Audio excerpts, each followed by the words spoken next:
This is the recordproduction.com interview. We're at Westheath Yard Studios. Is it Westheath Studios. Westheath Studios. Affectionately known as Shithouse. We've got Bernard Butler here. When did you decide to stop playing the guitar and producing records? Well, popular myth number one is that I play more guitar now than I ever have done. It's just that everyone assumes that I've stopped playing guitar, which is just not true, because I play guitar in everything I do. Yeah, I thought you probably did. I'm not on a stage, do you know what I mean? And that's Do you miss that? Not in any way, no. I mean, I don't. I mean, I do play every now and then. You know, if somebody asks me to do something that I want to do, I'll do it. And I play a lot with Bert Jansch, and we're going to be actually playing. We're trying to sort something out for this year to actually do a little tour, me and Bert. All right. Because I really like doing that. I really like playing with Bert, and I like going on stage because it's fun and we get on and we have fun. You know, we're kind of quite alike, and so that's Because it's a sort of low pressure situation as well. It's more for the fun of it. It's incredibly high pressure, right. in the sense that you're playing with somebody who plays acoustic guitar, who's played on his own all his life, right. apart from the odd pentonal and stuff, and who will drop a beat or a bar on a whim, who you never know which key you're going to be in, and you know what's going to happen. You know, it's not really.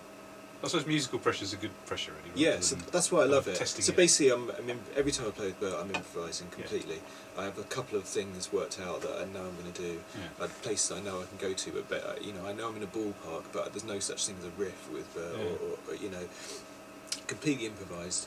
And I really love that aspect of it, because I know that every time I go out, I'm just making it up, and I've got to do something, and I'm in front of people, and then it's a really creative thing to. Position to put yourself in, and I really enjoy that. Whereas if I was to go on stage and play riff that I played for the previous 95 nights exactly as it was, all perfectly sorted out, it just doesn't motivate me. Mainly because I've done it. You know, it's not kind of a put down to the whole thing, but I've done it. Yeah. You know, I work for an awful lot of people now who are just starting to do that.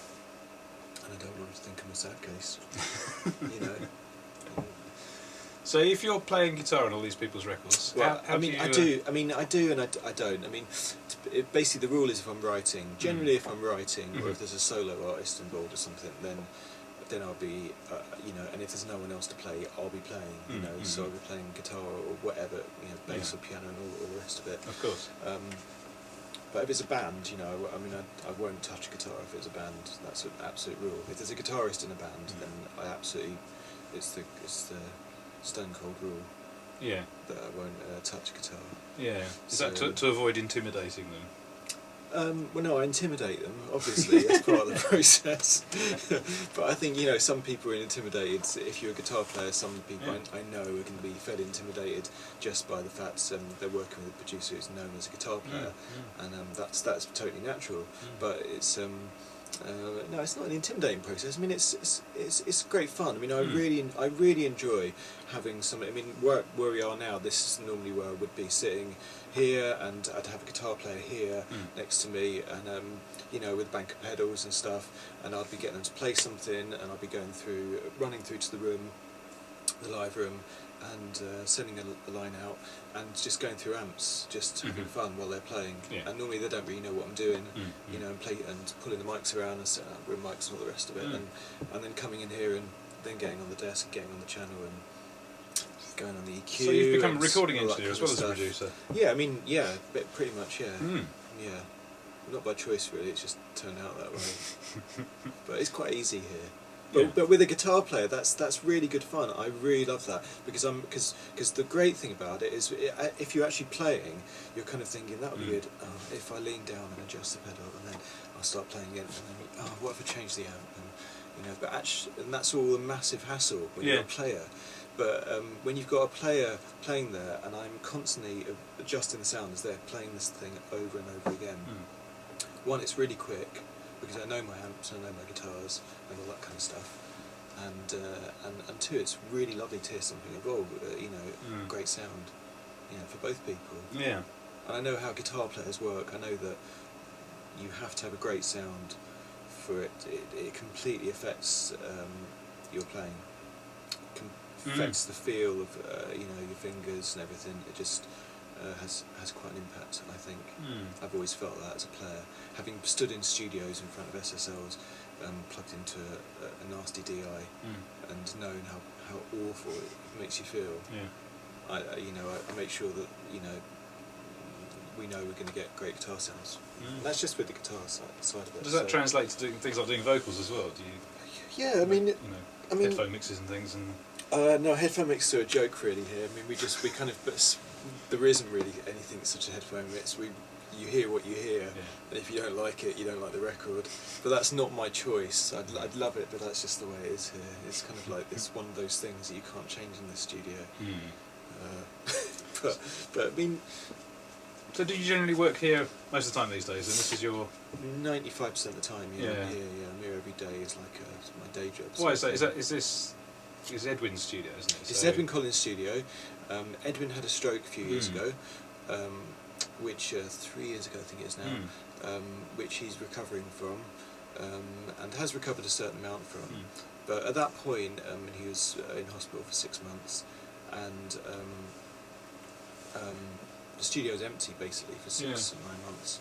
And I started to get offered to do a couple of things, and they said, well, let me come in here to do the odd thing. The odd thing turned into the odd album. Yeah. And it was great. I mean, I wouldn't say it was opportunistic in me because it's because I used to work here with Edwin, and I did stuff, and I was kind of one of the sort of gang that was allowed to come in here occasionally when Edwin wasn't doing anything. So I knew Edwin really well, but we always just saw it as just a dreadful waste. If everything that he built up, I mean, obviously physically he was completely depleted, and was very near to being on his way out. But everything that he worked for as a musician, as an artist, as a producer, was basically in this studio. And so everything here, I mean, he put the desk together himself, and then packed it up. He made a Girl Like You on it, and then packed it all up and put it in a warehouse. And when I met Edwin, he had a lot of this stuff just in a lockup, because he didn't have a studio, and he hadn't had a hit, A Girl Like You at the time, which was the big thing. And he had some of these the ear compressors and stuff that were there. And I remember him coming round to my house and my flat and saying, "Oh, why don't you just use this?" I had an 8-track at the time, and I really didn't know what I was doing with it. And he gave me a C12A, an ear compressor, and a couple of other things here. And I remember just sitting there after he'd gone and just thought, what is this? So I'm putting it together and spending a few days just messing around and seeing what happened. And he came round and we did a few things like that. And he was just one of those really, really inspiring people. Yeah, so he's a bit of a mentor. Yeah, totally. Well, he was one of the inspiring people that would say, you don't have to know how to use this. You don't have to be an engineer. You don't. It's okay being a musician and understand that if you're a fan, you can understand how music is made. And it doesn't matter whether how you connect a compressor or what you do with these things. It's what you do with it, and see what happens basically. And that was a really amazing thing. I'll never forget that, because it did set off a kind of fascination, because it was at a point when I was really fascinated, but I'd never had the chance, or I'd never been given the opportunity of anybody to say, what happens if you do this? And it's that thing of, like, as a musician staring at channels and thinking, what would happen if I just went, but I'm never going to stretch my hand across there because I'm just terrified. And he was one of the people he was the first person who just said, just do it, see what happens. So so he was very inspiring to me, very important. And so fast forward from that. When was that then? That was '94. That was basically when I left Suede. Yeah. And I was on my own, and I kind of met Edwin through Jeff Travis. And when A Girl Like You came out the first time around, and it was completely ignored by everybody. And I remember buying it in a shop, and because I loved Orange Juice and I loved Edwin's previous solo records. And I remember talking to Jeff about it, and Jeff said, "Well, I know Edwin." And I said, "Well," and he phoned Edwin and got Edwin to call me, and we met that way, just randomly, like that, brilliant. For no particular reason. And at the time, I think I was probably the only person in England who liked called Short's the record, or we thought it was any good. Yeah. And so we kind of hit up a sort of sort of friendship that way. Yeah. So I mean, I think that, this place, keeping it. He's now back working here every now and then, and he's been writing songs, and he's been touring with his band and stuff, and they rehearse here, and I think it's important that keep the studio going. That's really important to all of us. And where are you going to go when he wants it back? Well, nobody would want to clear this place out for a start. Look at it. You'd have to get, a JCB in to get rid of the desk. If you're some.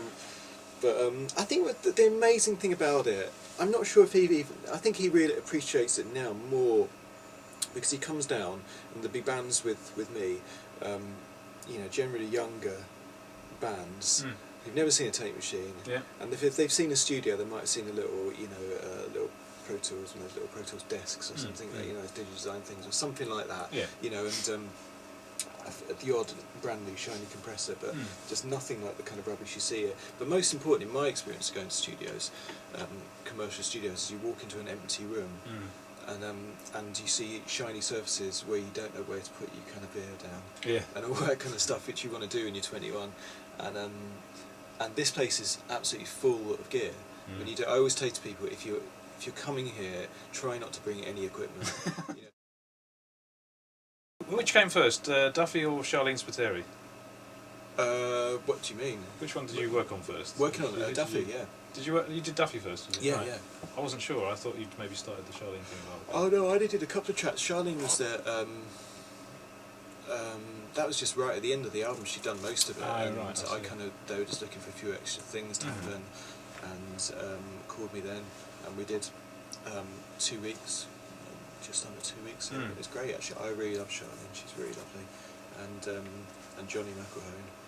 And they were here, and they just let me do what I wanted. It was amazing actually, because a lot has happened to me in the last year. And the more you do stuff, I think you feel like you grow 20 years every week. That you make a record and you complete another one, and then go on. It's been quite a fast rate of learning, and so that was a year ago with the Charlene record, and I mean they're very experienced. They've had. Apart from being very successful, they're very experienced. They've made a lot of records with a lot of great people, Noel Rodgers and people like that, and she's obviously a great singer, and when they came in, they were just really nice, and we wrote straight away, and just started recording straight away. Literally came in, had a cup of tea, talked about the football, and then thought let's go in and have a mess around the piano. Within 30 seconds, Charlene was singing, and then 5 minutes later, I was saying, "Shall I call Mako?" And get Mako. Mako's my perennial slave, who I need to exist. And got him down. He was on the drums, and we were recording by that afternoon. And doing it. And they just kind of let me sit here, and Johnny just sat at the back and went, kept on standing up saying, "That bit's good," and then he'd say, "That's not." And stuff like that, and I really love that kind of way of working. I had the feeling all the time that they were sort of encouraging me and sort of putting putting a lot of trust in me.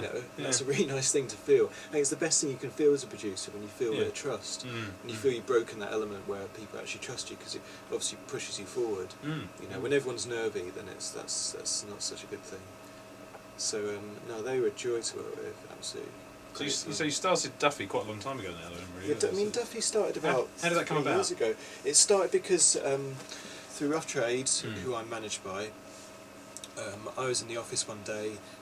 Jeanette Lee, who's the manager, said, "I want to play this girl singer I've heard. I'm not really sure what to do with her."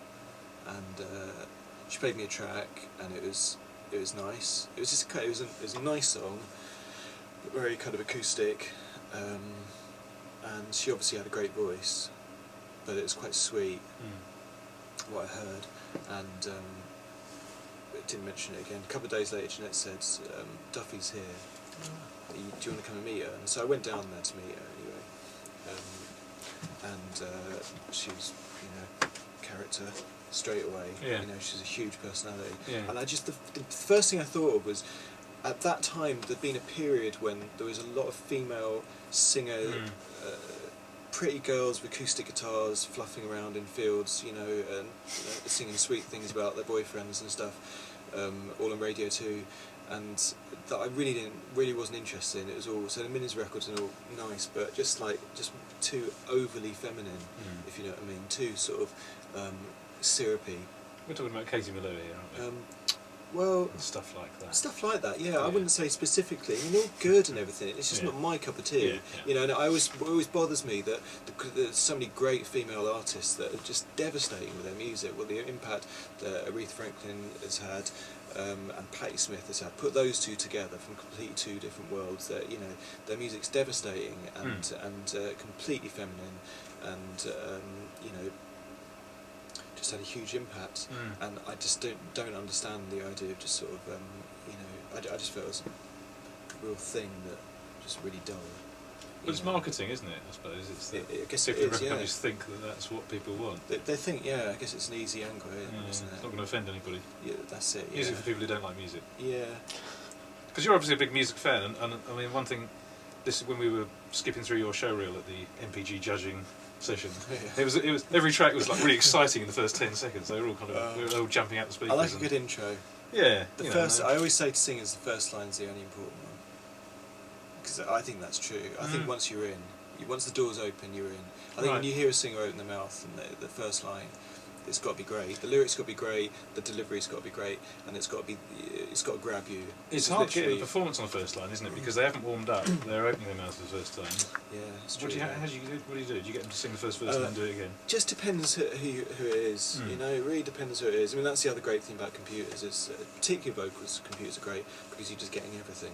You know, you take every take, and I'm just thinking, I know what's going on there, and I just get them to do it over and over. Whereas the horrible thing about vocals on tape is you might have a good vocal and then you'll be dropping on that syllable or that one line, and everybody hates that.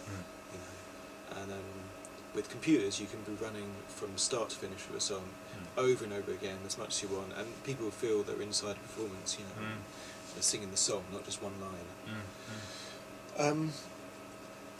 I mean, you know, for Duffy, for example, you know, so basically I met Duffy. I mean, that time, and I just thought she had this huge personality, completely unlike me, just a fizz bomb, and very un-London, which I liked. I liked all of these things, you know. She was very un-indie, you know. She didn't have any of these kind of tags next to her, and I couldn't really work out what she was. So, and I really like all of that kind of stuff.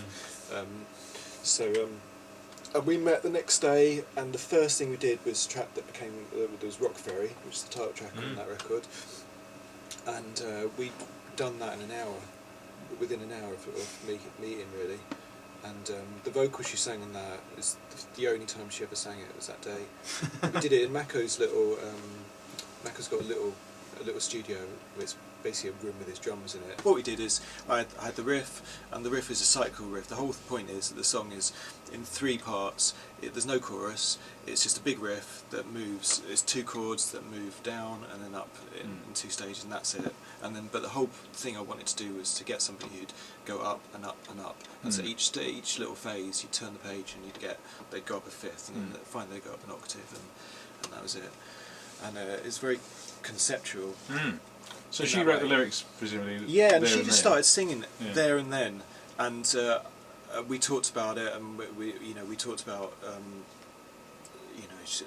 just leaving the spaces between the lines and stuff.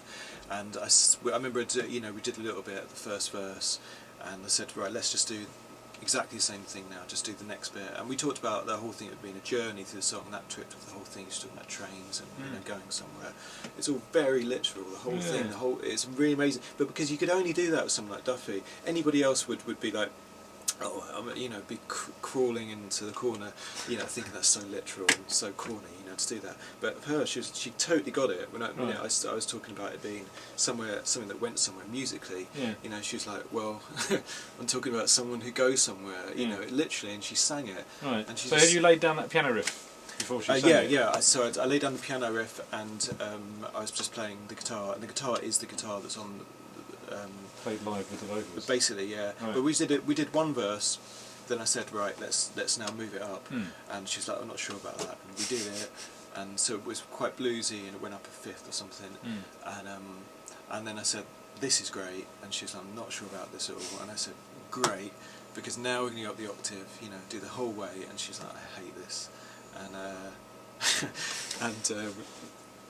And she sang the final verse up the octave, and it all kind of goes through the roof. And she just said, I hate my voice up there. And I said, why? And I said, well, you know, she'd worked with somebody before who'd said, you know, don't sing up there, you know, you sound like Mariah and stuff like that, just keep it down, you know, in the middle. And I said, that's exactly why I want you to go up there, because if somebody's told you not to do it, that's all I want to know, you know, it's natural, isn't it?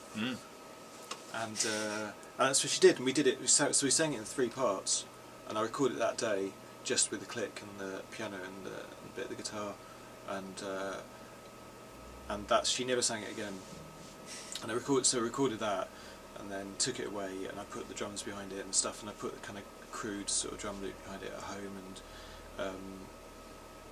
and the sort of tacky strings and stuff. And I remember playing it. I remember phoning Jeanette that night, and she was saying, "How did it go, Duffy?" And I said, "Well, we've done something that's either awful, or which is what Duffy thinks, or really fantastic, you know." And I remember driving over to play it to them, and they just were, you know, kind of just thrilled, really. We were just thought it was a really great moment, you know, really something special that had happened. And I don't think Duffy really, she loves it now, you know, and I think it's Defy. It was like it's one of those things that I think most musicians have to find something that really defines them, and that can only be something that really changes you, really. And it's like getting a new haircut like this. You're devastated the day you have it, you know, because it's just so different, and you're not sure, but actually then it defines what you are following that. And she was great about it, you know. I mean, you know, to sing that vocal like that the first time we met somebody, the first time those words came out, you know.